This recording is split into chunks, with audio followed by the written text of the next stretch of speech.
Matias Almeyda has not won the league title this season with AEK Athens, even though he tried, but his recent tactic caught the attention. Thank you, friend, for the suggestion. This tactic recreation is based on the most recent games AEK Athens played and Matias Almeyda's appearance on the Coach's Voice en Espanol YouTube channel. The Argentinian earned 40 caps for his national team, famously playing for River Plate twice, Lazio, Roma and Inter Milan among others.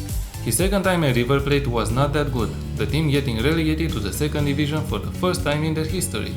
But this relegation, painful as it was, became the first milestone in Matias Almeyda's managerial career.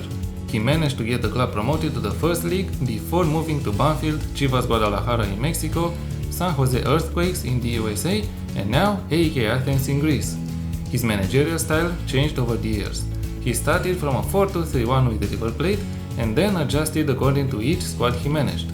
We'll look at his 4-4-2 approach, but interestingly, this setup can become a 4-2-3-1 in-game at times. Matias Almeyda's 4-4-2 at AEK Athens is based on keeping possession of the ball and attacking the opposition's goal when the moment arises. A sweeper keeper in goal. This player must be confident on the ball as he becomes an extra passing option when needed. In front of him, a back four made of two wingbacks on support duty, a ball-playing defender and a central defender, both on defend duty. The wingbacks are set on support, so they will go up in the attack gradually as possession of the ball is progressed. They have cross more often and stay wider as player instructions. They are told to stay wider to evade the opposition's pressing game. A midfield four in front of them, made of two wingers, one ball-winning midfielder and a central midfielder. In his walkthrough of the tactic, Matias Almeyda has mentioned that he would rather play with a defensive midfielder and a more creative one. For this reason, this setup was chosen. Also, in the match engine, this played better than a defensive midfielder segundo volante setup. The wingers, in his approach, are viewed as creative outlets. Thus, they are given free license to get further forward and cut inside when the opportunity is there to do so. The central midfielder is meant to go up in the attack as possession of the ball is progressed and to become a dangerous option late in the attack. He is told to take more risks as his forward teammates are going to fly in front looking for free channels, so he must play high-risk passes to find them. Great passing, technique and vision are needed for this player if he is to be able to play the way the coach intended to. The ball-winning midfielder is told to dribble less. He is on support duty as Matias Almeyda expects this player to go forward when possible, but you can also play him on defend duty if you feel that he is neglecting his defensive responsibilities. Two strikers in front. A more creative one, the deep lying forward, and a more incisive one, the advanced forward. The deep lying forward is meant to be the link between midfield and attack.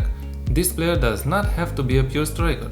For example, I turned Akis Pakis from an attacking midfielder to a forward. His mentality, positive, fits this setup. You can also go with the attacking if you are the dominant team.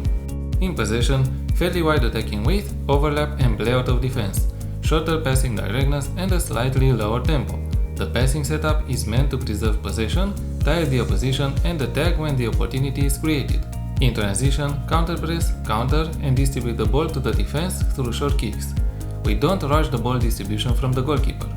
Out of possession, high press, higher defensive line and trigger press more often.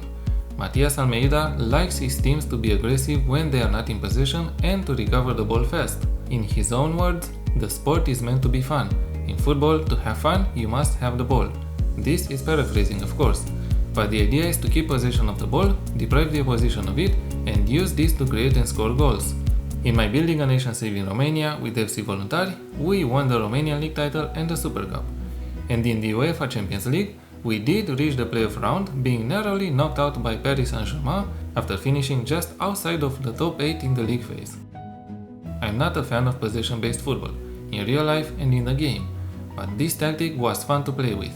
Matias Almeyda may have had his ups and downs in his managerial career so far, but he seems to have solid principles and great ideas. I do hope that his career is going to be as bright as the early signs show.